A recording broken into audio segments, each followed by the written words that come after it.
Hello, this is Daryl. And Taylor. And on today's Total Soccer Show, we go deep on the Dortmund versus Schalke derby. 8 goals, big drama, all sorts going on. Pulisic involved, McKennie involved. There's a lot to talk about. I'm going to put down this challenge. No other show will talk as much about this game as we do. Even Bundesliga shows won't go as deep. I would say that's definitely the case. Maybe some Ukrainian show? Possibly. For reasons that you'll hear about on today's episode. Mm-hmm. Speaking of today's episode, today's show is brought to you by Enclosed. That's right. Enclosed is a luxury gift service that delivers designer lingerie month after month. And it makes it easy for you to give the gift without knowing exactly what you're doing. That's true. Kind of the point, right? You can select an approximate size, an approximate style. Enclosed will do the rest, and then they'll start delivering gifts. They also have like the kind of blended options where it's like, here's what I think she'd like, here's what she probably would like. Let's go for something in between, or maybe both of those. And as we mentioned on a previous show, if you get it wrong, you just blame Enclosed. Exactly.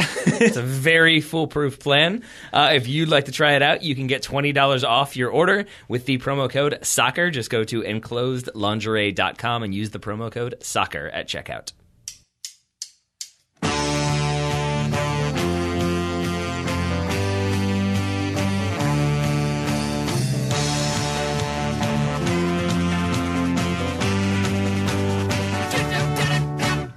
Hello and welcome to the Total Soccer Show. My name is Daryl Grove and I'm joined by a man who's 4-0 up and coasting. It's all going to be fine. His name is Taylor Rockwell. Hello. Hello. What could go wrong? Don't need to make any subs. Don't need to make any changes. We got this in the bag. What could possibly go wrong? So this is... Also, my name is Peter Bosch, by the way. I don't know if you knew that now.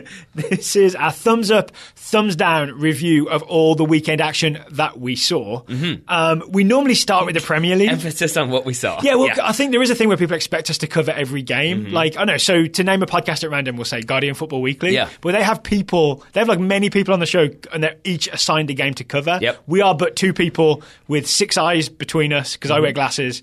And we just watch what we can over the weekend. Is that how glasses work? You get 2 extra eyes? Yeah, 4 eyes. And we give it the thumbs up, thumbs down review. All right. So as I was saying, we normally start with the Premier League, but there was one game that got all the attention this weekend, and it was the Rivière Derby, as I believe how you pronounce it.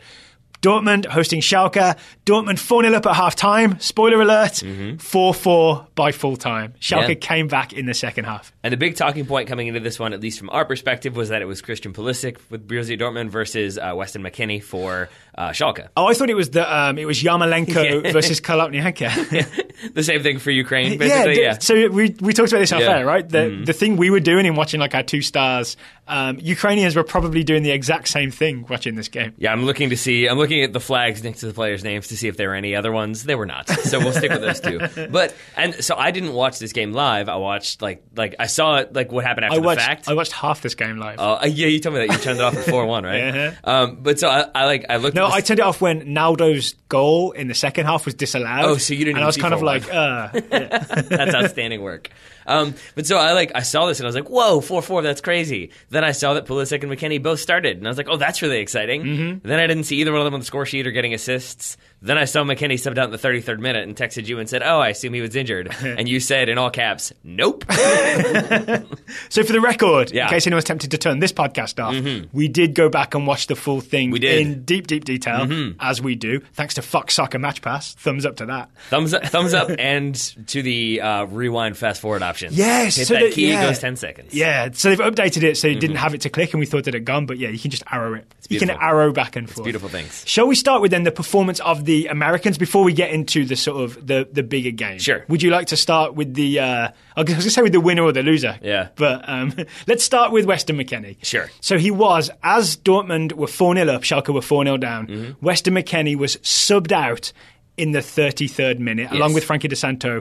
Domenico Tedesco, the Schalke coach, made 2 changes, 33rd minute. He did. I watched this live. I saw the first numbers go up. Weston McKennie's number 2 wasn't in there. And I was like, yeah. I saw the second subboard go up, and there it was, the number 2. Weston McKennie did not look happy coming off, and I don't blame him, obviously. Yeah. No, I mean, he definitely didn't look happy, but I think that was probably more so because he knew why he was coming off, not so much like, oh, this is a travesty, I should still be on the field. If anything, I'd say De Santo was probably the one who maybe felt a little bit more justified in his anger. Yeah. Because he was just kind of up top, like, doing what he could, not really getting much help, and then he gets subbed off in the 33rd minute. That's kind of humiliating. For McKennie, however, picks up, I would say, silly, yellow card in the 3rd minute. Yeah. And it was basically like I would say this is youthful inexperience because... I think that's the reason he was subbed off, by the way, in general, is youthful inexperience. People are going to say it's because he had a yellow and that like Dominic Tedesco's being smart and just taking off the guys that have got yellows. But Franco De Santo didn't have a yellow and Weston McKennie was playing poorly. And the reason he had a yellow is he was playing poorly, right? Yeah. We love him. We've talked him up so much on this show. But this is a game where he did not deliver and I think justifiably got subbed off. See, I don't think he got a yellow for like not performing. I mean, he got a yellow because I think he didn't read the game. And this was a very physical game to start. There were a couple different challenges in there. I think Bergstaller had one that probably could have been a booking but wasn't. So then 10 seconds later when McKennie also has a physical challenge, you know that's going to be a booking. If the referee has already said... It's on Schmelzer, by the way. Schmelzer's kind of cleared the ball and McKennie's in way too late and catches him. If the referee has already said, no more of this or you're going to get a card, don't do it, and especially don't do it like really 5 to 10 seconds after the ball is restarted, and that's what he does. So that's a booking. And then I think from there... I think that rattles him. I think going, 2, 3, 4-0 down, that rattles him too. Yeah. And so you could kind of see that in his, at least, I know we're going to talk a lot about McKennie, but at least in terms of when he was on the ball, he just didn't look as confident. He didn't look as assured. Sometimes he would do good things. Sometimes he would do foolish things. But the things that I noticed is that when he would give the ball away or when he would be like kind of caught in possession, it wasn't just like, okay, I'm going to get back into shape and do something smart. It kind of was always like, I'm going to hassle the guy, I'm going to put a kick in. And I think that was maybe their tactic was to be physical. Yeah. But in this situation, when you've already got a yellow and the referee, again, has already said, don't be physical, there was another moment where in the 15th minute, I think, where he maybe could have seen his second booking. And this was him trying a little too hard, loses the ball, accidentally gets it back. I think Schalke regained possession and pass it to him. He loses it again, and then he goes charging down. I can't remember who it is that he fouls. Like he gives up the free kick, right? And could have got his second yellow in the 15th minute. It could have been Weston McKennie that got sent off. Yeah. So... I really think it's about youthful inexperience. This is his first Riviera derby. You really forget, because we've been hyping him for so long, how few games he's actually played for Schalke and how this is probably... He played against Bayern, but this is probably the biggest game he's played, right? Away at your biggest rival and the pressure of all that game and the build-up to all that game, and it's McKennie versus Pulisic. And I think he kind of tried too hard. See, I think all of Schalke tried too hard because I felt like... Because the thing in watching this game, knowing the score and knowing how it went, is I was really trying to figure out what did Dortmund do right in the first half and Schalke did so wrong, and then vice versa for the second half. And what I came down to is I don't really think there was like one consistent thing. I think there were little trends here and there that Bosch exploited in that first half. But I think a lot of it was that, Schalke were just kind of too up for it, and it felt like they were always going in too aggressively, to the extent that like there were times when they should have stayed with their man, but they would try to go meet the ball first and win the ball, but they would lose and they would or read the ball wrong. Suddenly now they left a man open, somebody else has to fill. And what I felt like happened was this weird domino effect where, say you're that defender who goes and tries to meet that ball and you miss. Now I'm the next defender and I'm like, well, I got to make a play. So then I would aggressively go try to cover. But if I was overly aggressive, then either I would foul or mistime my challenge, and now I've left somebody open, and now the guy you were supposed to be marking that I was supposed to be covering is now open too. So I agree with that, but don't you think McKennie was arguably the most guilty of that? Because he was the most up for it, and part of his game is like, going and closing people down, and I feel like he was doing that sort of too often and leaving too many holes and leaving poor Max Meyer to try and sort of cover the gaps that McKennie had left. And then Dortmund outnumbered Schalke in midfield, right? They had either 2, 3 or 4 central midfielders, depending on how you look at it. Yeah. So sometimes it was 4v2, right? It was McKennie and Meyer for Schalke versus always Sheheen and Weigl, and then Goetze and sometimes Yarmolenko coming into midfield, and it's just too many players to try and cover if you're going to be as aggressive as McKennie. See, I don't think that's on him, though. That's where we disagree, because I would say, number one, I mean, you had 3 first-half yellow cards for Schalke. I think Bergstaller could have had a 4th, and then you had an own goal as well. So I think that indicates a lot of players being very aggressive. Yeah. I'm not saying it's all McKennie's fault, but I'm saying that part of solving the problems involved bringing McKennie off. Yes, and see, that's where I think that really, though, in terms of the reasons to substitute a player in the 33rd minute, these are probably the best you can hope for. And I know that sounds silly, but really, I think a lot of this was like, if you think about that, it's like he's too up for it. He's trying too hard. He's being too physical. He got a yellow card. We don't need that. We need to make some changes. Versus this guy doesn't look like he has any idea what he's doing. Yes. We got to get him off to kind of stabilize things. Yeah, I think that's true. And if anything, if you look at the substitutions that were made, I think, I guess technically it was Harit subbed on for McKennie, but really that's not where he played. Yeah. And so I think in this situation, it was more so McKennie, I think, was that defensive responsibility, but maybe sort of like link the defense to the attack, sort of police the midfield. And I think the substitutions that were brought on were more so do something, try to get some goals, It's also be aggressive in attacking. So the guy that actually replaced position for position McKennie is Leon Goretzka, who is kind of the big star of Schalke. He's only young. I think he's 22 maybe.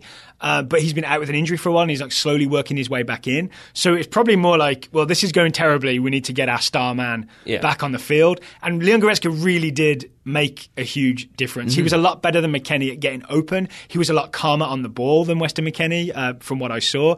He made a lot of things happen. So I really think that Goretzka was the change that was the correct move. So I've got thumbs up to Domenico Tedesco for making 2 subs in the 33rd minute. I mean, and one more at halftime. Yeah, and one more at halftime, because most people would not have done that. They'd be like, all right, we're going to, 4-0 down after 20-something minutes. This is obviously very bad, but we'll just change it. We'll fix it at halftime. I think he realised this is so bad, I'm going to fix it now and sort of try, really make the move now instead of waiting it out. Like he made a decision and took action early, stopped the bleeding, and then sort of repaired the wound in the second half. So I think we started this by saying that we were going to discuss the 2 Americans. I feel like we've moved away from that one. We'll get back to Pulisic. Right. So I want to continue on with Tedesco, though, because I texted you and said, I want U.S. Soccer to fly a cargo plane full of cash to his house and just be like, please. And I meant that because I'd fly a cargo plane full of very stylish sweaters. That's fine. Tightly fitting sweaters. That works. He was wearing that sweater. Yeah, man. But because I think if you look at this, you wouldn't normally say that about a coach who went 4-0 down at halftime, but we know he's a capable manager. They're currently 3rd in the table, which is good to know. Yep. But you also want a manager who can read the game, react, and adjust accordingly. Yeah. And to your point, you have 2 players who were on yellow cards who seem very likely. DeSanto wasn't on a yellow. No, I'm talking about Kerr at halftime. Oh, okay. That you bring off those 2 players who seem very likely to maybe get a second one. Then you make that change for DeSanto because he doesn't quite fit what he's going to try to bring to the table. You adjust your game plan. Well, who did he replace DeSanto with, right? Harit. Yeah. And Harit scored one and was dangerous the whole time. So, it was the correct move. And I think you compare that with Peter Bosz, who Aubameyang gets that first half yellow card. Peter Bosz probably, when you're up 4-0, you don't need to leave him on there. It's true, right? And he does leave him on, and you get the second yellow card for Aubameyang, and that was the difference for me. And I say that it was 4-2 at that point, right? So the killer 2 goals came after Aubameyang was sent off, and not long after either. And the reason why I think it's especially damning in this scenario is because the man you've already mentioned, Harit, gets injured. He gets booted in the back. You can see the giant open hole in his calf. It's Castro accidentally catches his heel, maybe? Accidentally. And kind of rakes his Achilles, I think. But as we said, all 3 substitutes used at halftime or by halftime. So at that point, it is Schalke and Dortmund 10v10, each playing with 10, and that is where it kind of levels off for a while. But as soon as Harit comes back onto the field, then you get those 2 goals. And so I think, again, that is evidence of if Dortmund have 11 players on the field, Schalke might get those 2 goals back as they did. I don't know if they get those further 2 goals because at that point, Dortmund really did collapse and play super defensive. You had Christian Pulisic up top by himself, then a huge gap, and then 8 outfield players. So before we get to Pulisic, since I've given a thumbs up to Tedesco for his substitutions, I'm giving a huge thumbs down to Peter Bosz for his substitutions. I think the Dortmund board might be doing the same thing tomorrow morning. Yeah, I mean, by the time you hear this podcast, there's a chance he's been fired, right? We kind of have a record of talking about games on Sunday night, and then Monday morning the firings happen in Europe, right? But he had played wing-backs, right, which was kind of his genius move in the first half, and we'll talk about that because Pulisic was one of them. But in the second half, he replaces both wing-backs with centre-backs. He ends up with Mark Bartra as his right wing-back and Zagadou, who's a centre-back, as his left wing-back. And you can kind of tell they look sort of not as fleet of foot, not as great on the ball, kind of exposed when someone runs at them, as Zagadou was when Caligiuri runs at him for the 3rd Schalke goal. I think it was a terrible move to think that you can play centre-backs at wing-back and that would be helpful. Yes. And I think you can be forgiven. He can be forgiven for the Bartra one because that happens before the red card. But to your point, the Zagadou one occurs after they're already man down. And at that point, it's always going to be a little bit of a scramble because my math could be wrong here, but I believe if you have a player sent off, then you have 1 fewer player to mark people. That is true. And so then if you have a guy who's already maybe not so familiar with the position, playing a new position, and then on top of that, it's and you're man down, so try to cover more. So Zagadou is a centre-back, right? He plays left-back sometimes when Dortmund have a back 4, and he looks slightly out of place, but he looks like he's basically doing a job, kind of like Hervé does at the World Cup in 2014.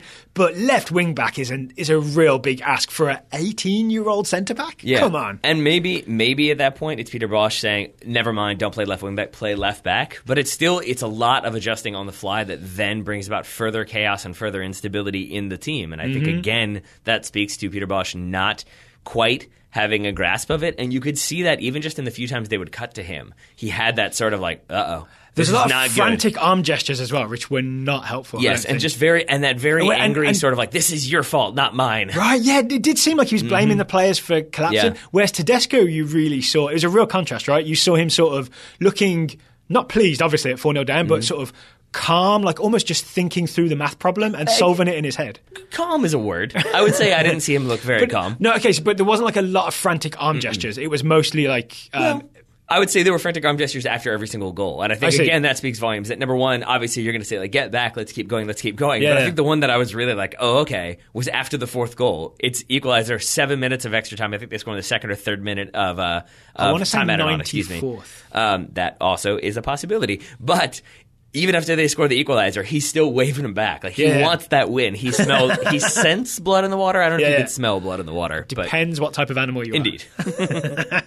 All right, so let's wind the clock back a bit to those first 30-odd minutes before Tedesco made the changes, when Dortmund were absolutely dominant in this game. And they did it with a young American, Christian Pulisic, playing right wing back, I believe, for the first time ever. So this was the Peter Bosz surprise, was that Dortmund came out in what you would call a 3-5-2 or a 3-5-1-1 with Pulisic as one of the wing backs. It was Pulisic on the right and Guerrero on the left. I don't think Schalke were ready for that.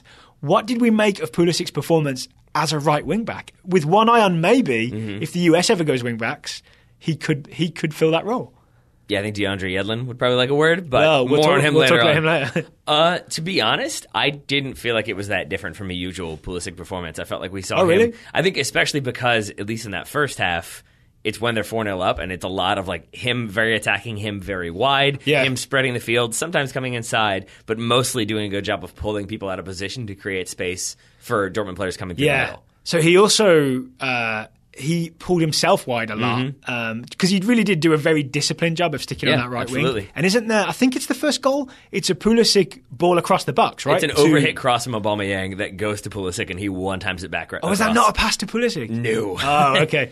But he did a really good job of hanging out on that right wing and then sort of, it's essentially a cutback to Sheheen, I believe, who sort of directs it towards Aubameyang and then Aubameyang I think Sheheen is trying to slightly handballs. I think he's trying to shoot and then basically just doesn't get the full contact he would like to it, or maybe he's trying to go for like a very cheeky flick to the far post, but then Aubameyang is there and I'm going to say bundles it across because there's maybe a handball in there. I mean, it definitely hits his hand, I know that. But I'd say maybe... it's not intentional, and I would also say maybe the ball's already about to cross the line anyway, so, whatever. All right, and then I would give Pulisic credit for it ends up being the Guerrero goal. The fourth goal, yeah. Yeah, so he's on the right wing. So again, he's a wing back, as in he has the responsibility for the whole flank, but he ends up attacking down the right wing. I know there's a lot of Dortmund attacking. No, I was actually wondering if I needed to clarify the fourth Dortmund goal. Yes, definitely the fourth Dortmund goal, because it's 4-0. Yeah. He does that a weird lateral pass. He finds like a gap that I don't think anyone knew was there to find Goetze at the top of the box, like a square pass across top of the box. Goetze has that quick 1-2 with Aubameyang. I think the ball ends up popping loose. Then Guerrero finishes at the far post. But it's Pulisic doing the right wing-back thing and essentially getting two, not assists, but I'm going to call them involvements. Sure. Involvements. In the sense that then there's a scrum and the ball pops out and Guerrero hits a beautiful one-time volley. Yeah. But sure, Pulisic's heavily involved. That's why I'm calling it involvement. I would say the thing that I thought was so interesting about that one is... there was a time when a team that you talked about, they would play a game called The Box, and it was like basically how aggressive you could be in the passing, and like played the ball as hard as you could to see if you could control it. Oh, was it a team I was on or a team I heard about? No, it was Manchester United. I just didn't want to say it. But it was basically like a way to prove or like test how skillful you were. That this is like Keane and Scholes and Carrick and all those guys. Yeah. Maybe Carrick at that point would do it hard to fire the ball at your feet to see what your first touch was. This was Michael Carrick on the Graham Hunter big interview show. Yeah, and I would say that this pass from Pulisic was that like there's no other way he can get this ball into the feet of I think it's Goetze. Yeah, but it's like it's a driven pass through two players, but it does that like bounce 2 yards before it gets to Goetze, and it is sort of like, look, man, we're very good. You better be able to control this. And Goetze absolutely could, because then him and Aubameyang have a series of 1-2s. I don't even know how many passes are in it, but it's two players zipping the ball about. Yeah, but I think for me, it's just an important distinction because if that's me hitting that ball to you, it's a mishit pass. But if that's him, it is sort of like you might be you're underestimating my first touch. Is it coming to my right foot or my left foot? Yes. Now I don't know what to do. So, yeah, and then I think it was especially interesting, the final note on Pulisic. We have lots more to talk about with this game. Yeah. But the final thing is, I thought it was very interesting that once Aubameyang goes off, it was Pulisic essentially up top, passed with holding up play, which is an interesting thing for a man of his size. So he didn't get to do a lot of it because there was so much of Dortmund defending, but I feel like he was not brilliant at like winning aerial balls, but he was... He had a couple. Did he win some? He had a couple. There was one definitely where he like chested it on a long ball, held it up, and then laid it off for Castro, I think it was. Okay. So that was really good. And I would say the other thing is just that, like, if you are Peter Bosz, who's looking for any sign that things are still okay, the fact that Pulisic was really working as hard as he could be when he was basically all by himself. At least there's that. All right, so I'm going to say final thumbs up with regard to Americans is Pulisic got to play a bunch of positions. That's good. Yeah. That's definitely good. All right, so we do have more to say on this game. We do, but since we've kind of set up, like, Dortmund 4-0 up at the half, we probably have to talk about the bounce back from Schalke. Yes. And to do so, maybe we should start off by talking about today's sponsor. Yeah, so let's call it the bounce back of the week. Yeah. Was Schalke coming back? And the bounce back of the week is, I'm going to call it a segment sponsored by Fucci Rebounders. Yes. We really should have called it the rebound of the week. Yeah, bounce back is fine, whatever. It's also worth noting that we were trying to figure out who the bounce back player or team should be as we prepared to talk about Schalke Dortmund for like 25 minutes. And we're like, oh, right, that one team that came back from 4-0 down. So if somehow you haven't heard of Fucci Rebounders, maybe you've never listened to Total Soccer Show before, Taylor. What are you doing? What are you doing? Yeah. Also, what is a Fucci Rebounder? Let people know. Fucci Rebounders are the highly engineered piece of soccer equipment that combines soccer and squash. You can play it by yourself, with an opponent, with a group of people, but it's basically a way to work on your touch, work on your technique. It's something that, say, Mario Götze would be good at because it teaches you how to control the ball from all different angles at all different speeds. So we play against each other. You can play on your own just to work on your touch. Also true. Mario Götze would beat the both of us pretty badly. Very true. If we played Fucci. Yeah, I mean, that's definitely the case because it involves like a lot of adapting to where the ball is. It involves a lot of technical ability. You got to be able to read the game and move around a lot. I feel like Mario Götze is very good at that, especially that low center of gravity. It's going to be problematic. And you've got to weight it just right, right? When you hit the ball against the net, you've got to weight it just right. Yes. So maybe Weston McKennie needs to play that one just a couple more times. Maybe he needs to play against Mario Götze just to see that you don't have to be so like physically strong. You can also be technically sound. So I guess what I'm saying is maybe we should just ship one to Weston McKennie's house. Does that work for you? Well, Weston McKennie is like not like his touch was bad or anything like that. It's more of a maybe we'll get back into Weston McKennie after this ad. I have some more thoughts about sort of what happened to him in this game and what happens to him going forward. We'll send one to Aubameyang because he's got time to kill now that he won't be playing next week. Yes, perfect. Or if you'd like one for the holidays, for Christmas, you could buy one for yourself, or you could buy one for a member of your family or for a friend by going to playfucci.com and using the discount code TSS2017, TSS2017 for the best discount you can get on a Fucci rebounder right now. There we are. So thank you to Fucci for sponsoring today's show. What was the name of like the Dortmund training thing where like squares would light up? I want to say the Footbonaut. Sure. Footbonaut? But I feel like Dortmund have already embraced like, cutting edge technology. Yes. Get some Fucci's in there, Dortmund. So to replicate the Footbonaut, they would have to just put Fucci rebounders all the way around the outside. That would be awesome. Yeah, it would. I would play that game a lot. I'm going to say you'd need like 10 Fucci rebounders At to least. just form a big circle. Yeah. 1, 2, 3, 4, 5, 6, 7, 8. Yeah. 8 or 16, I'd say. And if the Dortmund staff wanted some help setting it up, they can watch our YouTube video that we made. Beautiful. How to set up a Ideally Fucci not the Santa one. I watched that one. Not graceful. Not graceful? But when we both have like several pillows stuffed into our bellies, it doesn't really work that well. Oh, I thought it was your real belly. It might have been at the time. Well, thank you to Fucci for sponsoring today's episode. Indeed. So, we talked about the bounce back, the rebound. Let's talk about that bounce back rebound for Schalke. Okay. Oh, before we move on, can I just give one final thumbs up, mostly because it's on my list, to Nuri Sheheen's performance in the first half. Okay. Did you see him in central midfield alongside Weigl, directing traffic all around him? When Dortmund were 4-0 up, when they went 4-0 up, he was 100% in charge of this game. Like any pass that happened, you could basically see him pointing beforehand saying, pass to him, do that, do this. It was almost like he was Minority Report Tom Cruise, just moving things around him. The thing that I thought was like, yes, I noticed that, and yes, it was important. I think the thing that I thought was also very important was that in the first 4 minutes, when Dortmund were really pinging the ball around, but in that way that's like not really controlled, it sort of is like, everything's happening, play the ball. twice I saw him be like, calm it down. And when they scored the first goal, when they all ran off to celebrate, he kept everybody huddled up and gave them a talk, and it was definitely, let's calm it down now. Let's slow it down. We've got the lead. And I think that's a big reason why they went up 4-0. But one of the reasons they ended up losing is that Sheheen missed a header. He missed a header when he was crossed into the box, right? And I guess, again, that speaks to... I think that, yes, there were some sort of system problems for both sides in their respective halves, but I think a lot of this was individual errors. I think it was missing clear-cut opportunities or failing to identify clear-cut opportunities. I think a lot of it was emotional and mental. Yeah. I really do. I think the pressure of this derby is so big that a lot of players either sort of excelled or wilted. Yeah. Because to go to Nuri Shaheen's influence, the second Dortmund goal is a free kick. It ends up being an own goal by Stambouli. But it's, first of all, I think it's him trying to be overly aggressive and make a play that he ends up putting, puts it in the back of his net. But the thing that stuck out to me was that if you watch this, that basically the free kick is maybe 35 yards out or so, and Schalke essentially have their offside line about 12 to 15 yards away. It doesn't make any sense to me why you would leave that 3-yard gap between your line and the 18. I was confused by that too. Just line up on the 18, because if nothing else, it makes them have to play the ball even further in so that the goalkeeper can get it more readily. Well, the best thing about lining up on the 18-yard line is that you literally have a line painted on the field so everyone knows where it is. Yeah, and so does the linesman. So it gives them that much more of that guy is definitely offside. Yeah. They did not do that.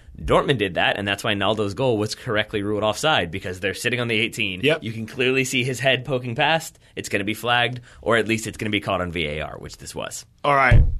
Let's talk comeback. Sure. Let's talk Schalke's comeback. How and why did it happen? And do you have any thumbs up, thumbs down related to Schalke's 4-goal comeback? Yeah, it's got to be thumbs down to Aubameyang, because I think that's the big difference. I know Don't get sent off in the Riviera derby. And I know people are going to say, it's 4-2 at that point, they were already maybe starting to make a comeback, but I really do think those first 2 goals from Schalke are a little bit fluky. Then Aubameyang goes off, and then it's completely Schalke's game. Yeah. So why fluky? I mean, I agree maybe the first goal, it's like a long ball that maybe Socrates is a bit asleep on and Bergstaller gets him behind. Yeah, and then it's a header from 20 yards out. I think that's always a little bit whoa, that's out of nowhere. Yeah. And then I think even the second goal, is a reaction to the first goal, where then Dortmund, I think, are a little bit nervy, okay, we can't let that happen again. When you end up having a creative attacking player in the form of Harit wide open in the box to hit a volley. That means... Doesn't Knopplanka beat someone in the corner and just accelerates a bit and gets a cross in? So it's nothing sort of major. And I guess what I mean is not necessarily fluky, but not necessarily okay, we've got this new system that we're going to do and it's going to completely flummox them. It just felt like long ball over the top. Oh, good cross into the box. Those are sort of standard things. Yeah. But then once you lose a player, and especially when that player is Aubameyang, it's going to be problems for Dortmund and successes for Schalke. All right, so I agree that I don't think Dortmund don't lose. What am I trying to say? Dortmund don't throw this lead away and end up drawing a game that they were winning 4-0 if Aubameyang doesn't get sent off, right? If they could have had him on the field in 90 minutes, this ends maybe 4-2, maybe 5-2. He actually should have scored possibly a fifth goal, remember? So I have some sympathy with him for these yellow cards. Okay. So the first yellow card is early in the second half, and he essentially just puts his foot up as Naldo is volleying a ball clear, and it's almost like Naldo is so aggressive in his clearance that he hits Aubameyang's foot. So it's the victim's fault? Kind of. Because he kicked the ball and he should have not kicked the ball as hard? Do you understand that that's what you're saying? That he kicked the ball too hard? I feel like Aubameyang was there first. He got to the ball before Naldo swung through it. Well, he didn't, because he kicked Naldo's foot. Okay. All right, so we'll agree to disagree on that? He comes in with his studs high, and basically it's Naldo's follow-through hits the underside of Aubameyang's foot, which shows you how high his foot was. See, that's a fair yellow. Yeah. Okay. 100%. I think this is... When I texted you that this is 95% Aubameyang's fault, I adjusted that because I think Bosch probably should have taken him off with that second. With you that mentioned yellow. that earlier, right? Yeah, but I think that's a big part of it is that yellow, and then the second yellow. It's an obvious caution. But I've got sympathy for him here as well, because he's essentially doing the job of his teammates. Right? I think Guerrero loses the ball, then Götze misses a slide tackle, and Aubameyang, because he's really fast and very committed, he comes racing back to try and cover that wing. And I've forgotten who the player is, but he sort of catches him and takes him out. It's on Harit. It's Harit, it is, of course. Not surprising. Great substitution from Tedesco, right? Yeah. Harit draws the second yellow card that is Aubameyang's red. But when it's a player who was already sort of being targeted, at least that's how it seemed, and obviously later on was even more targeted, I think that is going to be an obvious foul. And then I think really it's just you barge into the back of a player when you're both running at full speed. It's going to be a problem. and hence the sending off. Yeah, actually, now I've said it out loud. I'm not as sympathetic to Aubameyang's yellows, Victim and maybe he should have just been a bit calmer. Yeah, I think so. And I think especially because at that point, then it is Dortmund very much on the back foot, just trying to kind of lock things out, see this game out. And that's what causes problems. And as I said before, I think especially that's evidenced by the fact that when Harit does go off to get treatment for like those 8 minutes or so. Yeah, you said before, right? It's kind of evens out. It really evens out. Yeah. Were you surprised to see him come back on? Yeah. Yeah, I thought he was done. And I kind of want to give him a thumbs up. Let's give him a thumbs up for coming back on. Because it's not like a concussion where it's a really dumb idea to go back on. It's like, it seems to be a heel injury. Maybe his Achilles was hurt. Calf, I think, too. Yeah. Okay, raped, so. Maybe long term it's not a brilliant thing to come back on, but if you're going to try and have this big River Derby comeback, it is kind of that sort of old-fashioned sacrificing yourself for the team thing. Yeah, I think the other part of that is for a 20-year-old, by the way. It's, you know what I mean? It's a young guy. I think the other thing is when Castro comes through and rakes the back of his calf the way he does, it's still going to be really, really painful, and you can understand why he wanted treatment. But it's also not as though maybe there's ligament damage. It probably is just a muscle issue. Yeah. And so I think it is. It really, really hurts. It hurts to walk on, but after a couple of minutes, maybe that pain subsides or maybe the adrenaline kicks in. Yes. I'm going to guess he's hurting now and will be hurting even worse tomorrow. But yeah, to he'll answer be your question, He'll be smiling. Yeah, I was definitely surprised to see him back on. And then I think I was definitely surprised to see him effective when he came back on. I definitely thought it was going to be put a body out there and see what he can do. I thought he would just stand there not offside and just make a defender have to mark him. Yeah. You know what I'm saying? Yeah. Paolo Maldini did this in the 94 World Cup. He just kind of had a bandage on his ankle and just stood there so that someone had to take care of him. But I think this is where, when you bring players on, Paolo Maldini would never have done what Zagadou did. When you bring players on and you have them in an unfamiliar position and it's already a really high intensity, Dortmund are already kind of the third goal they're here? on a losing streak. Yeah. Fans are already nervous. You bring in young players and you say hey, don't make any mistakes at all. That's where they're going to be really afraid to make mistakes, and that's where they're going to overcommit, or they're going to not want to be the ones who get beat. And in this situation, Zagadou overcommits twice on Caligiuri. Once he gets beat to the end line, Caligiuri cuts back. Caligiuri is not trying to shoot. He is looking for a pass, and when nothing else is on, he goes to shoot. Zagadou dives in again. Caligiuri takes another touch. He almost forces him more towards goal, right? Yeah. You have to keep cutting and cutting towards goal. Yeah, It's a great strike there. Did you catch... sorry, I texted you about this. Oh, Jesus? Yes. I had it in my notes. Stefan Freund, who's the ex-Spurs midfielder who was commentating on our feed on the Fox Soccer Match Pass. I don't know if he was on Fox Sports 1.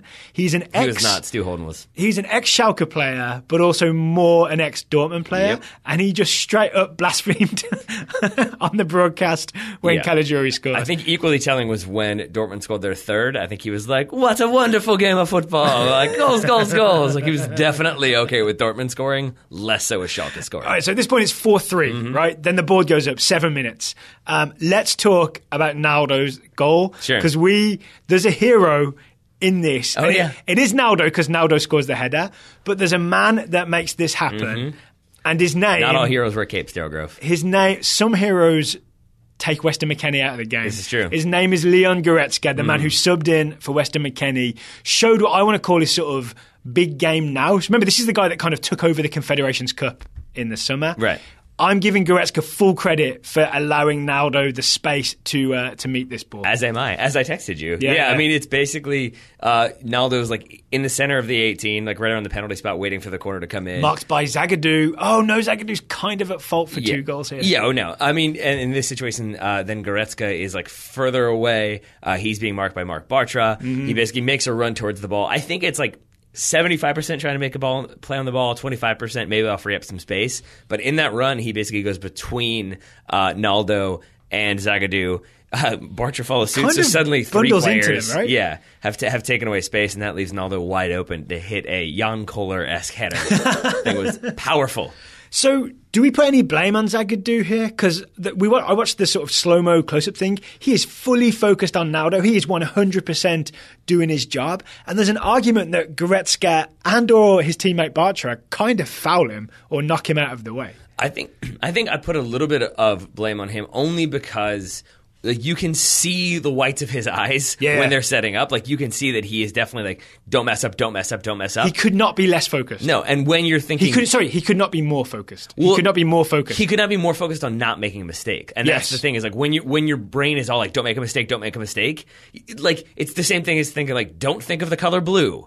That's the first... It's like exactly. And so if you're like... Also Schalke blue. And so there you go. So if you're not thinking about like attack the ball, stay with your marker no matter what, keep a hand on him, pull that jersey, whatever. If you're just like, okay, don't let him score, don't let him score. Just the way Zagadou's approach was to like kind of stand facing Naldo and be like, I am blocking you, you will not score a goal. It's not really going to work out that well. The extra smart thing that Naldo did is, even though it didn't end up mattering, he put two other players between himself and Zagadou, right? It's Nastasic who'd come on, and I think maybe Socrates was marking Nastasic. So he's got already like a screen that he's trying to use to lose Zagadou, but then he gets the extra help from Goretzka, who just comes tumbling in like a bowling ball, basically. He knocks everybody over like Skittles. Yeah. But I think because he's making a play on the ball, and because corner kicks are like necessarily chaotic, I think that's why you don't have it called as a foul. Yeah, fair enough. And in the end, it's 4-4. So obviously, congratulations to Schalke. It's an epic comeback. Oh, yeah. But I've got this weird feeling that there's still this like impressive 30-something minutes of Dortmund that is a reminder of what this Dortmund team can be, that makes me think that the Peter Bosz project has some merit. I say project, basically his tenure in charge of Dortmund. What do you mean has some merit? Just because if he can have a team playing that way in a derby for half the derby, like he's doing something right? Yes, but I think the more damning statement would be he can have them playing that well for half, but then doesn't make the changes and adjustments that need to be made to see that game out. I mean, even 4-2, 4-3, whatever, but like you've got to change things up more, you've got to adjust things, you've got to know what's going on, and it felt like he was sort of like 4-0 up, we're good, and then had that look of like, uh-oh, I have no idea what's going on. I don't know. Didn't have any answers, did he? No. Well, he had the wrong answers, which was to put centre-backs at wing-back, which I'm still weirdly angry about. I mean, you should be. I think you're correct. I think he didn't know what to do. I think he kind of panicked in that moment and thought, oh no, this was like things are already bad. This was my chance to kind of show everybody that I know what I'm doing. Suddenly it's slipping. What am I going to do? And once you're thinking about what am I going to do, you're not thinking about how you're actually going to do it. Fair enough. All right, anything else on this game before we move on to the other stuff that we saw this weekend? Nope. I think we've talked about this game plenty. We certainly have. But it was worth it, right? It was such an epic, exciting, brilliant game that now makes me the next Revier Derby I am 100% watching. And honestly, not just for the McKennie Pulisic thing. Yeah. I'm going to be watching it for... I'd say lower your expectations a little bit. They weren't all before 4? I doubt it. Oh, actually, sorry, one final word on this. Weston McKennie, I think it was good that we kind of saw some of his weaknesses in terms of like he's not perfect because he's only a teenager and he's playing in one of the most competitive leagues in the world. It's not a bad thing that we saw him like perform to a lower standard than we have seen in the past. Right? No. It's good to like fill those edges, right? I mean, you're going to have bad games. That's the way I mean, I tweeted out, like, I was listening to Patton Oswalt this morning, and he was talking about the worst gig he ever did, which you should listen to. It's a funny sketch. Or a funny bit. But, like, yeah, it's worth remembering even, like, the best have bad days. And this is just a bad day for McKennie. And it's a learning curve type thing, right? But the other part of this is, now that Goretzka's back, and Goretzka was a huge part of turning this around, and Max Meyer didn't have a bad game, the other midfielder, I think we might see the next game McKennie not starting. And it's not necessarily as punishment for his 33 minutes. It's more as like, oh, Goretzka's back. Yeah, the natural order has been restored. Yeah, essentially, yeah. So then what we need as US fans is for Goretzka to get sold in January because he's been sort of pushing for a move, right? Yeah. So we need Goretzka to go to Bayern. Sure. Put that money on the table, Bayern Munich. Sure. Before we move on to the other things we saw this weekend, none of which were quite as exciting as that derby, but you know, there was some close. There was other stuff Not happening. quite, but yeah. Today's show is sponsored by Greats. Greats make classic styles. They are Brooklyn's first sneaker company. That's right. They offer men's and women's styles. They sell the Greats. That's classic styles made the best for less. So last time we did a Greats ad read, we kind of sort of decided who we would buy Greats for. I believe I was going to get them for Wolves coach Nuno. Yep. That's still my first choice, but I know I can't do that again. You cannot. Who would you buy a pair of Greats for, Taylor, and what would you buy? All right. It's coming out of nowhere a little bit, but so did he. It's Caleb Stanko. who has now made Stanko. 2 appearances in the Bundesliga for Freiburg. Oh, wow. So I'm going to All right. buy him the Royal Chukka Nero because they are black and white, as are the colors of Freiburg. They easily transition from the office to the weekend. That's what Stanko has been doing. He's been like... He's not in an office. He's been on the bench, like not quite involved, but then he gets thrown into the mix occasionally or gets the intermittent start. Do you think he has an office job in Germany? He might. Just plays in the Bundesliga on the weekend. I don't know how often he's playing. I don't know these things. And it features a rich Vachetta calf leather, most often used for luxury bags, making socks optional. That will not be a choice for Caleb Stanko since I think he has to wear socks. But still, it's nice to know that he doesn't have to wear like the super special undersocks or whatever some players wear. So I don't have that model. I do have my Royals, Yep. and I have gone sockless a couple of times. Monster. And it is, right? I felt weird doing it because I felt like, this is wrong, I shouldn't be doing it. This is wrong, I shouldn't be doing it. But it really was nice and light. And then the nice thing is, because it's that leather, it doesn't absorb your foot sweat. All right. You know what I'm saying? That works. So you don't get the stinky shoes, is what I'm saying. So where did it go? Do you just have puddles of sweat in I think there? it just evaporates, maybe. I don't know the answer to that. That sounds I'm exciting. not a scientist, Taylor. I'm not a scientist. Let's quickly move on to your nomination for who you would buy greats for, shall All we? right, so last week I brought them for Nuno, Wolves coach, because I want him to, look a bit smarter, a bit more fashionable when he goes into Premier League. This week, It's a when now, is it? this week I'm buying it for a Wolves player. I'm making greats my Wolves segment, basically, by the way. So I'm seeing. Barry Douglas, who this week has been nicknamed by Wolves fans the Scottish Roberto Carlos. He's been playing sort of attacking left back, basically left mid for Wolves. He played there in the 5-1 win over Leeds and scored a free kick. Go Barry Douglas. So I am going to buy him the Royal Highs in Quao colour, CUOIO. I may be mispronouncing that because it's the closest colour to the Wolves jerseys, right? It's like a nice sort of golden, nice golden leathery colour. I want him to feel like a king, the Scottish Roberto Carlos. That's why Barry Douglas is getting a pair of Royal High from me. And anyone who speaks Italian, we apologize for our pronunciation. Ciao? If we did want to make... Keep practicing that. If we did want to make these purchases for our respective players, or if you listeners out there wanted to do so, you could also get 15% off your order with the purchase code Total Soccer Show. It's also, I believe, if you're listening to this before Tuesday, Greats.com are having a Cyber Monday sale where I think you can get an even bigger discount. So if you are thinking of buying some sneakers, say for the holidays, I think Cyber or for Monday... your respective professional football player. There you go, it's for your office job. Then go to Greats.com on Monday and you'll be able to get a really good deal. Go after that and you'll still get a good deal with the Total Soccer Show discount code. There we go. Thank you to Greats for sponsoring today's program. Let's keep it going with like an American theme, shall we? You always tease me for program because I think we probably have to talk about Watford 3, Newcastle 0. I don't want to. But we must. Okay. But we must. All right, so not a great game for DeAndre Yedlin. Yeah, Jack Lavelle, local referee, tweeted at us to say all of Watford's goals came from Yedlin's side, and he was not wrong. And I want to say Yedlin's at fault for 2 of them. I would say, he's involved in all 3. I would say he's like very, very at fault for 1, and that's strangely enough not the own goal. Okay, well, let's talk about the own goal first then. Can we also say, not thumbs down to DeAndre Yedlin, but thumbs down to DeAndre Yedlin's weekend? Sure. That works. How about that? Yeah. Because, first goal, it comes down his side, but I think there's some extenuating circumstances there. And I think those correlate to the second goal, which is basically Yedlin has 2 people coming down Watford's left, Newcastle's right, and he kind of has to mark his guy, slide across to try to mark the other player who's wide open because... It's Ziegler who puts the cross in. But Matt Ritchie is the other Newcastle player who is kind of focused more on the attack and didn't really track back. He's the right winger, right? Yeah. And Yedlin's the right back. And so Yedlin is scrambling to try to get to that player, and then it ends up basically just getting that little touch off his foot, goes in the near post for the own goal. So this own goal I would blame on the fact that, I would credit it to Ziegler, I think he's the wing-back. Watford play wing-backs, right? Because he hits it first time. Yedlin is still not sort of...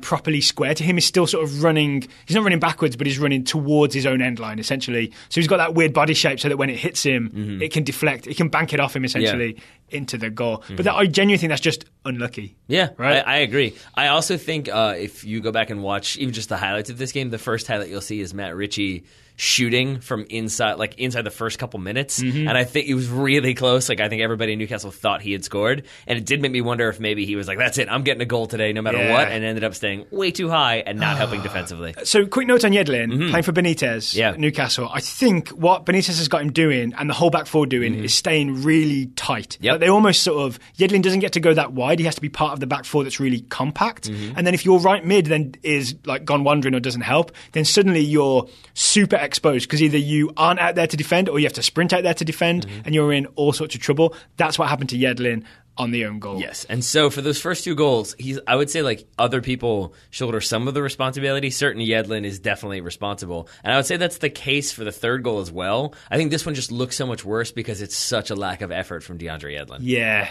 so there's a break down his side. And Yedlin is kind of high up the pitch, I think because they're 2-0 down and, he's trying to get forward and get involved. But then there's a Watford break. Richarlison, who is always dangerous, right? He's been Watford's really danger player all year, is running at the right centre-back. I think his name is Lejeune, I think. And Yedlin essentially doesn't go and help. He kind of just jogs and watches. Well, if you watch the start of this play when that ball is played over the top for Richarlison to run onto, he is within 5 yards of DeAndre Yedlin.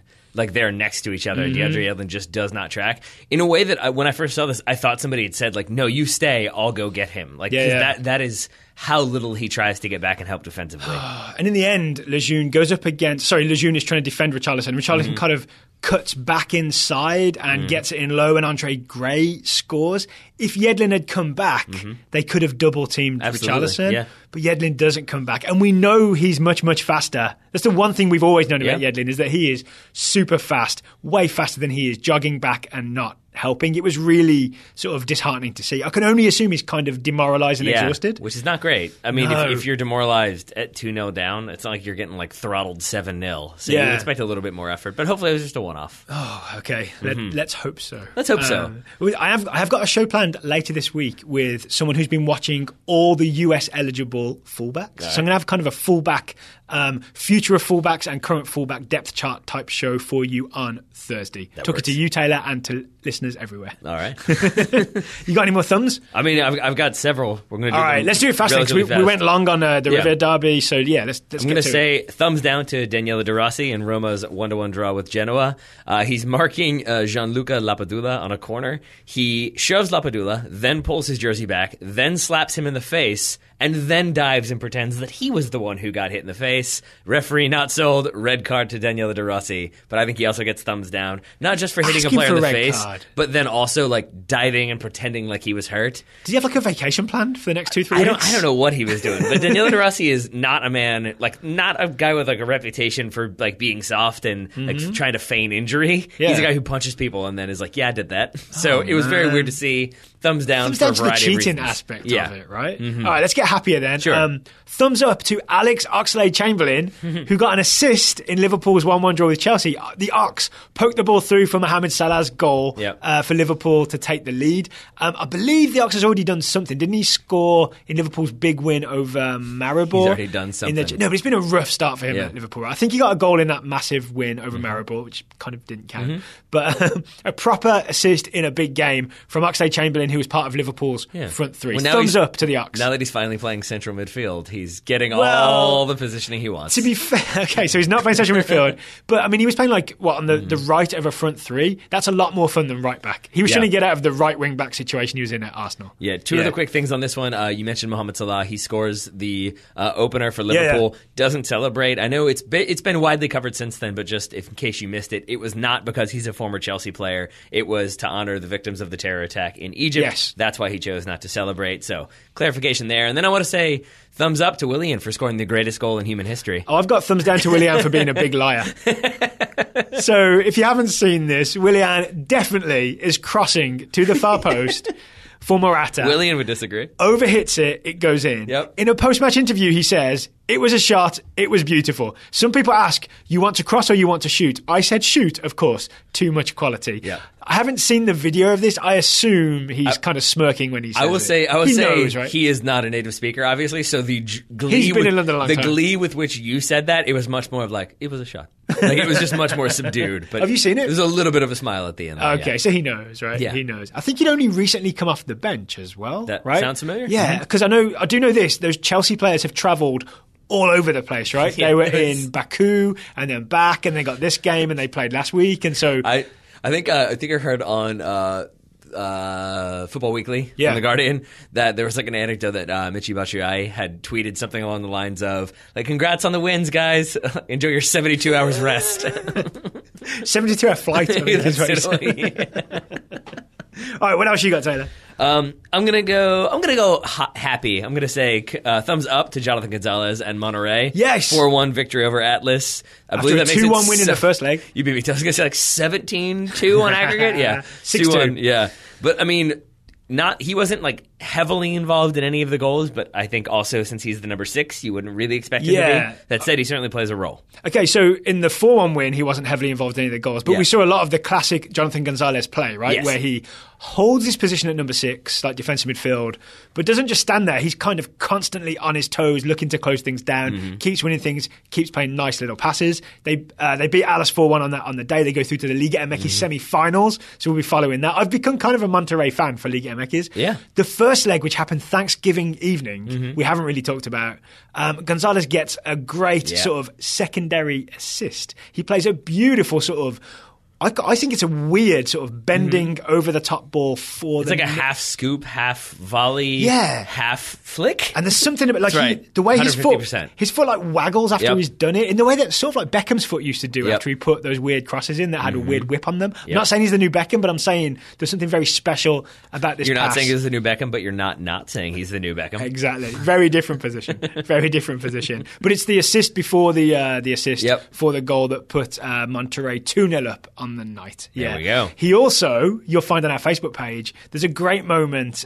John Arnold sort of noted this as the more symbolic of Gonzalez's game is the way he sort of shielded Rafa Marquez and not just bodied him and poked the ball away, but bodied him and then played a beautiful pass to launch a counter-attack. You'll find that on our Facebook page. Yep, and you saw him doing lots of good work, lots of good positioning, blocking off passes, blocking off angles. Made me happy. One bad thing, the Atlas goal in the first leg, he was slightly at fault for. He tried to have a quick counter, lost the ball, Atlas came back and scored. But again, he is 18 years old. Jonathan Gonzalez is the future. All right, well, shall I go happy or sad? Let's go sad. Okay. Because all my remaining ones are happy. I'm going to say thumbs down to Shaq Moore, and I'm going to say welcome to the big leagues. Levante lost 5-0 to Atletico Madrid. Shaq Moore started in that 5-0 devastation. But I will say thumbs up to Antoine Griezmann for rediscovering his scoring form. He had 2. Kevin Gamero had 2. Both of them each had an assist in that one. Oh, wow. And with that result, Real Madrid did get the win this weekend, 3-2.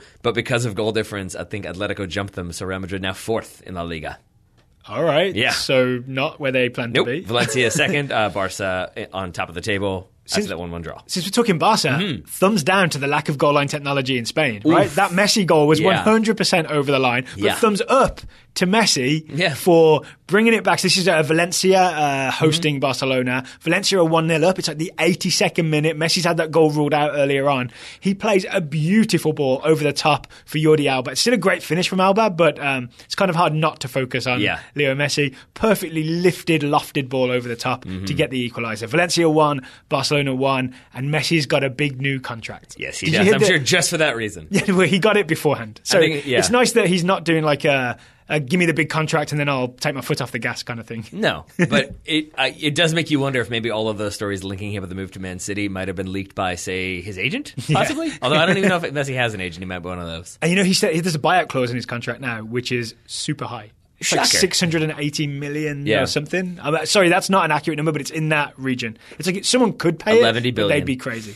11 billion. But to bring it full circle, I just wanted to say to Shaq Moore, again, this is like the Weston McKennie thing of like, these things happen, like, because I do have this idea that he was like playing Copa del Rey, getting some La Liga games. It was like, oh, this is easy, and then it's like, now you're playing against Atletico. Welcome to the big leagues, as I said. So we'll be talking about Shaq Moore on the Thursday show. There we go. All right, so since we got some Americans abroad going on here, right?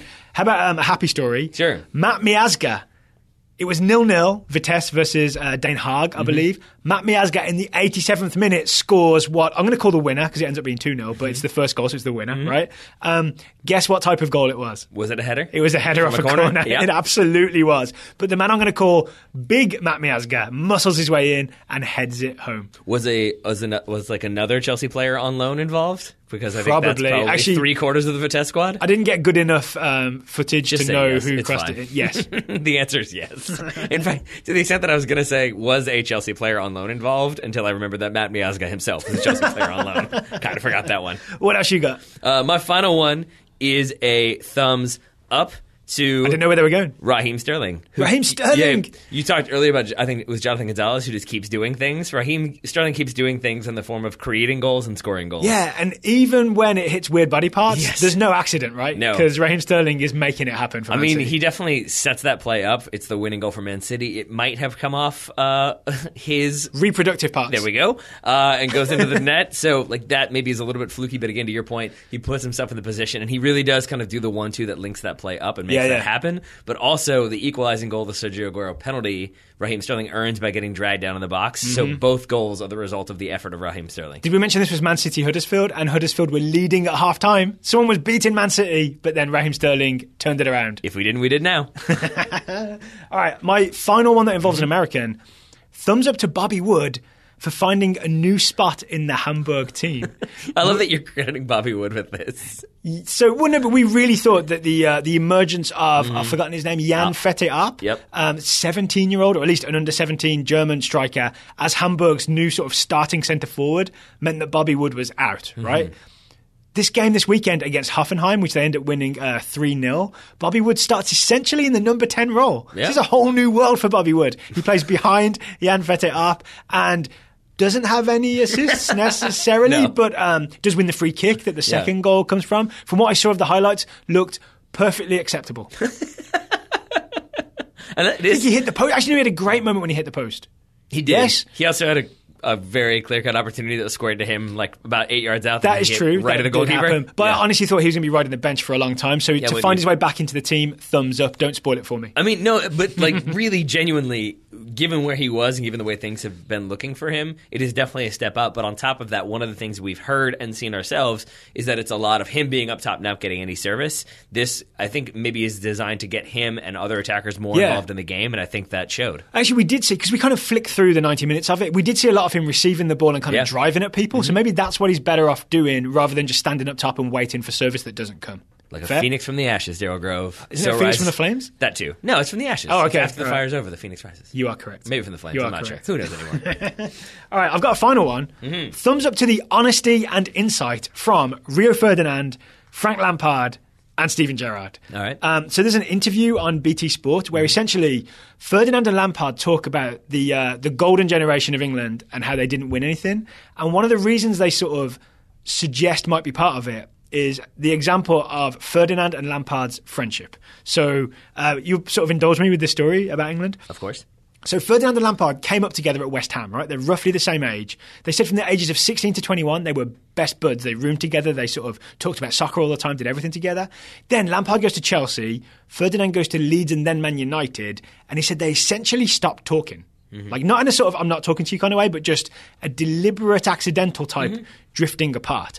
And that mirrored exactly what happened when they all met up for England, is that you would have your Chelsea people, you'd have your Man United people, your Liverpool people, and your Arsenal people. And they talked about an England camp that was divided. Like they weren't fighting, but they just weren't sharing information. They weren't talking in this really weird way that kind of explains how the huge rivalries in English soccer in the Premier League, especially in that era when you had that great Man United team, great Chelsea team, etc., really sort of had a knock-on effect for the England team. Yeah, because I mean, like we've heard Bobby Warshaw talk about like who's eating breakfast together in this team. Yeah. Like because you can see the lack of chemistry on the field that does correlate to those moments. Yeah. And I think it's amazing that even when the England team was eating breakfast together, they still weren't eating breakfast together. Yeah, they said there was a manager who, they didn't name the manager, but there's a manager that said, no more separate tables, there's going to be one big communal table. You know, like when you go to a farm-to-table restaurant, they're like, oh, you're eating together. Or just a good beer hall that works Okay, too. yeah, there you go. But then still, there's just like a Man United end of the table, and then a Chelsea bit of the table, and an Arsenal bit of the table,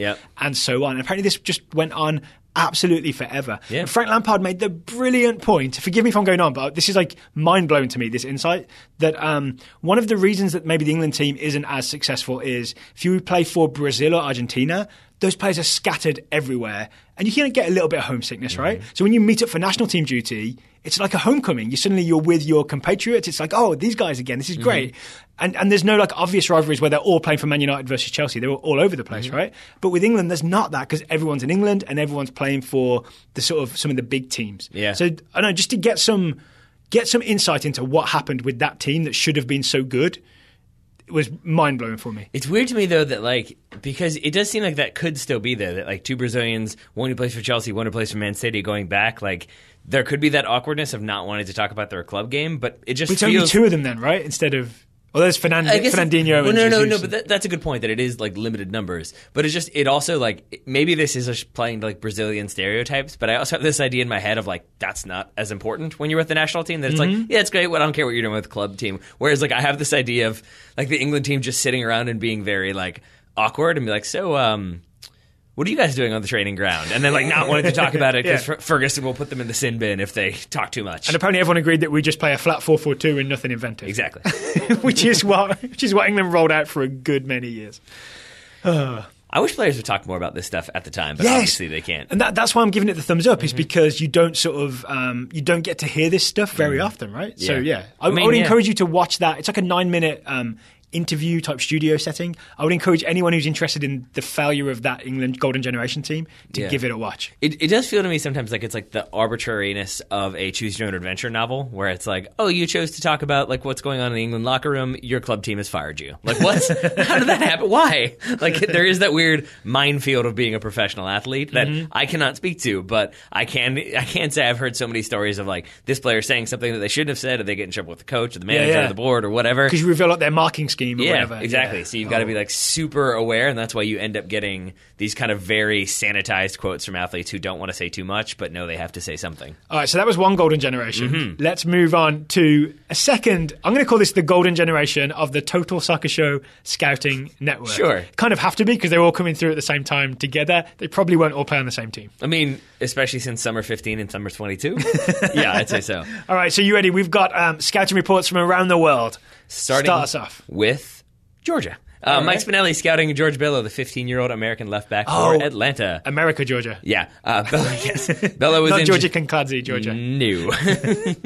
Tbilisi will not be mentioned. Bello was in John Hackworth's 24-player squad for the upcoming Nike Friendlies. The U.S. dominated the last rendition of the tournament, beating Portugal, Turkey, and Brazil to claim the trophy. I remember They did that. so in convincing style. This time they'll take on England, the Netherlands, and Brazil once again. And I think this happens like next week. I think it's really soon that they're going to be playing. This is your chance to get a first look at the next generation of U17s. Carlton et al. Moved on. George Bello, Gio Reyna, I think, is injured, but Gianluca Busio, all those sort of big names are in there. And future big names. And if you'd like to hear more about those future big names, we talked about them on the Chapter of Soccer show last week. There Travis you go. Clark and I did.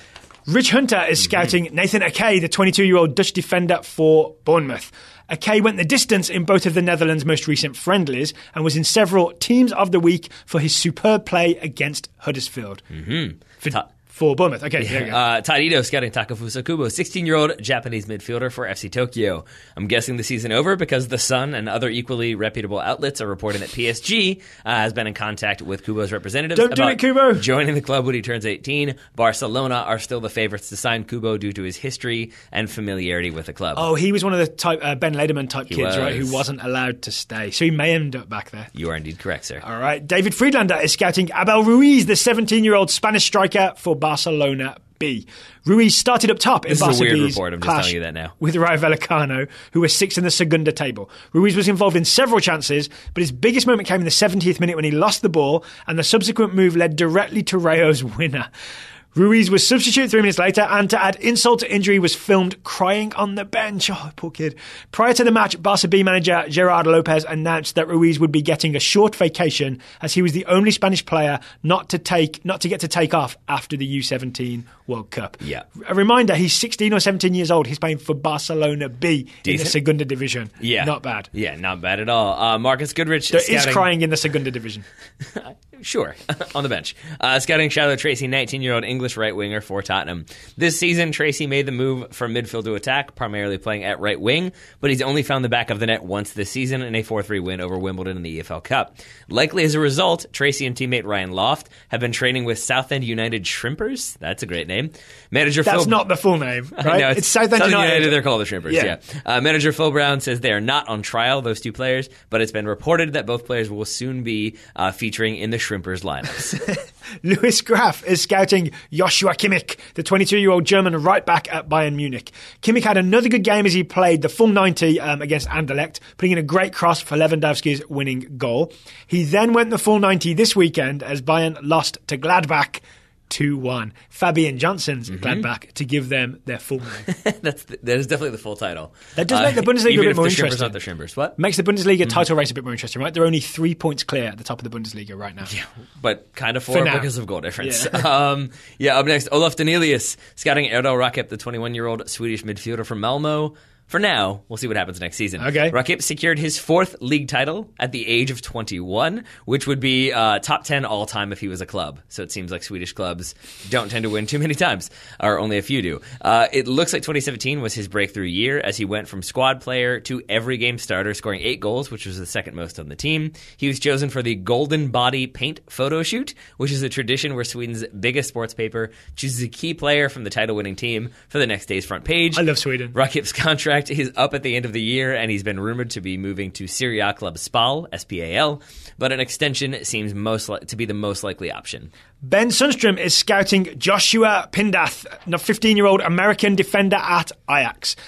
Joshua is surprisingly not selected for the US Under-17 Nike-friendly preliminary roster. With only one European-based player on the roster, I hope this is just due to Ajax not releasing him, or travel, or something like that. However, after Pulisic's article, it did make me realise USSF often doesn't call American kids based in Europe. It seems like it's harder for them to break into the national team, despite them training at a higher level. This is one of those weird things where it could be US's fault, it could be that Hackworth just wasn't interested, or it could be that Ajax were like, nope, he's playing for our youth teams, don't take him away from us. That would be and Ben asked what we thought about this, and I would say that's more so where my head is I feel like these Nike friendlies, they're important-ish, but it is not like they're not on the FIFA calendar, for example. Exactly, and they're not like the end-all be-all that are not like qualifiers for the World Cup, whereas if these guys are getting minutes with Barcelona B, they're not, but you get my point. Like if they're getting like significant minutes with their respective club teams, even at youth level, it's still worth them staying there and continuing to gel and develop. Okay, yeah, fair enough. So we don't want to blame USSF just yet, until we find out that it's all their fault. Not yet. Who's next, Taylor? Who is next? That would be Shreyas Romani scouting Dan Axel Zagadou. We've talked about him. Oh, no. 18-year-old French centre-back / left back for Borussia Dortmund. / left wing back, if you're full of bad ideas. Zagadou played in Dortmund in both of Dortmund's matches last week. It's been a rough couple weeks for him. Against Stuttgart, he came off the bench to replace Socrates and did okay until he got megged for Stuttgart's goal. So did Roman Berkey, by the way. Well done, Berkey. We saw that goal. Yep. Yeah. Against Spurs, he started off on the bench, but came on due to injury after Spurs. He started but came off due to injury after Spurs' second goal. Shreya says Zagadou may have been partially responsible for the second Tottenham goal, so not a great week overall, given that he was then responsible for 2 goals against Schalke. Again, he's just a teenager, right? Yep. This is the danger of having a teenager, and you suddenly think this guy's got it all, but then you kind of realise the mental toughness that you need to play at the top level. Yep. Zagadou will be fine in the long run, I'm sure. So. John Roda is scouting Jacob Brun Larsen, 19-year-old Danish winger for Borussia Dortmund. A lot of Dortmund prospects. John says, not great news out of the Dortmund camp. The club released a statement that the young Dane would be out until early January after he picked up an injury against Spurs. It's a shame that this young, promising career has seen so many setbacks. Otherwise, he might be in contention for some more first-team minutes or a call-up to the senior Denmark squad. Gute Besserung, Jakob. Nicely done. Christian Daprich, scouting Maxime Lopez. I apologize, Christian, if I butchered that one. 19-year-old French midfielder for Marseille. After subbing on for Dimitri Payet at halftime and quickly picking up a yellow card against Bordeaux, Maxime did not see the pitch in Marseille's 1-1 draw versus Konyaspor on Thursday. On a positive note, Lopez was nominated for the 2017 Young French Player of the Year award alongside the likes of Kylian Mbappe, Anthony Martial, and Ousmane Dembele. Good luck, Maxime. I don't think you're winning that one. I feel like also good luck to Anthony Martial and Ousmane Dembele, because that is definitely Kylian Mbappe's award. Also, callback, Konyaspor, I believe is a Turkish team. You got it. That's where Wolves signed Barry Douglas from. Really? Yeah, the Scottish Roberto Carlos, who I want to send a pair of greats to. And for more trivia, that's where the Whirling Dervishes are from. Is that right? Boom. Konya. Mm-hmm. Keith Kalmbach is scouting Federico Swervi Valverde, the 19-year-old Uruguayan midfielder on loan at Deportivo La Coruña from Real Madrid. Keith says Federico got considerable minutes in 4 of Deportivo's most recent matches, all of which they lost. Not ideal. He still hasn't gotten any goals or assists, but he's been seeing more of the ball, which he can hopefully turn into more noteworthy stats. Keith also sent us lots of those stats, which we did not include. Yeah, so maybe a note for scouts. We don't like to include stats because we prefer to have watched some footage, right? So, Keith, if you could watch maybe some Deportivo 2-minute highlights of their games, La Liga does nice little highlight videos, you'll see the stuff that doesn't appear in the numbers. Speaking of Eat it, Billy Bean. Speaking of stuff that doesn't appear in the numbers, John Adams, not that one, scouting Sheheen Harrison, 20-year-old English striker for Spurs. Sheheen missed out on Spurs' UEFA Youth League match against the Dortmund U23s, which Tottenham won 3-1. Instead, his most important action of the week came when he attended a rededication ceremony for his local community center. John included most of the text from the article describing the event, which ended with, quote, Tottenham Hotspur striker Sheheen Harrison, who attended the center as a young boy, was also at the event to lend his support, end quote. This is like how the Staten Island newspapers report Pete Davidson. Yes, I love that. I will add, I have a feeling, just a feeling, that John Adams has a Google alert set up for Sheheen Harrison. And if not, get help, John. Guy Yedwab, final report. Guy Yedwab is scouting Serge Gnabry, the 22-year-old German wide forward, nice phrase, on loan at Hoffenheim from Bayern Munich. Guy says, Serge's time in the Europa League has come to an end as Hoffenheim fell short in the 3-1 loss to Braga. Gnabry came off the bench at half-time as Hoffenheim were trailing 1-0. Guy says he doesn't fault Gnabry for the loss, but rather Nagelsmann, the coach, who literally put every single striker or attacking midfielder on as he chased the game, which not only left huge gaps in midfield, but also led to a mental collapse, which saw wingback Nico Schultz spark a sideline brawl by dragging an injured player off the field, and striker Adam Zalai seeing red for smacking a player in the face. Whoa, Hoffenheim. 2 smacks in one show. Yeah. Get Wow. smacking. It's a rough weekend around the world. Well, thank you to Mike, Rich, Todd, David, Marcus, Lewis, Olaf, Ben, Shreyas, John, Christian, Keith, John, and Guy. You can tell the part where I turned the page, there was a slight pause. Couldn't tell. Seamless, beautiful, well done. You could probably hear it on the mic. A little bit. If you'd like to join the Total Soccer Show Scouting Network, the URL is totalsoccershow.com/join. This is true. If you'd like to buy a TSS t-shirt in time for the holidays, please go to totalsoccershow.com/merch. We launched a total of like 15 different colours that you can buy TSS t-shirts in, but it's only on sale until December the 6th. So get one before December the 6th. It will ship and arrive guaranteed on or before December 24th. You threw me for a second there. I thought you were about to say we launched 15 shirts. I was like, we did what now? Kind of did. Like, they're 3 different designs and they each come in 5 colours, right? But the designs are all the Total Soccer Show logo, basically. Yes. Yeah. I think we'll be doing more in the new year, and like more of like different varieties is the plan. We promised that before, and I'll say this, we tried. We did. But I think I tried to design it and my design skills, I wasn't quite convinced and Taylor wasn't quite convinced. We're going to get some professional help and launch a new shirt. And maybe we'll outsource it a little bit. Maybe we'll have some competitions. Yeah. But I will add... We should be job creators. I'm fine with that. I will add that my wife wants a Thanksgiving cake shirt. A Thanksgiving cake shirt? She listened to the beginning of that show where you asked if I was ready to make some Thanksgiving cake. Next year, there'll be a Thanksgiving cake shirt. How about that? Brilliant. All right, Taylor Rockwell, thank you for taking the time to talk to me today. Thank you, Daryl Grove, and thank you to Blair Hollingsworth, Oliver Dabu, and Kim Dabu for running into each other, talking. Basically, I think were they wearing River Derby shirts? I think so. Yeah, I think it was at Disney, is what Blair said. Blair in a Dortmund shirt.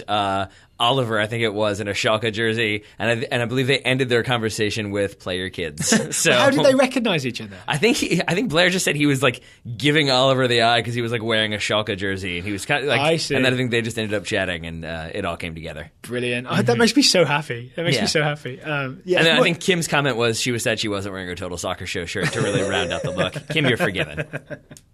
Well, thank you to Blair and Kim and Oliver and to everybody who has listened to today's show. We know the Dortmund part was real long, right? But there was a lot to talk about. No more shows on Monday, but we'll be back on Tuesday with yet more Total Soccer Show.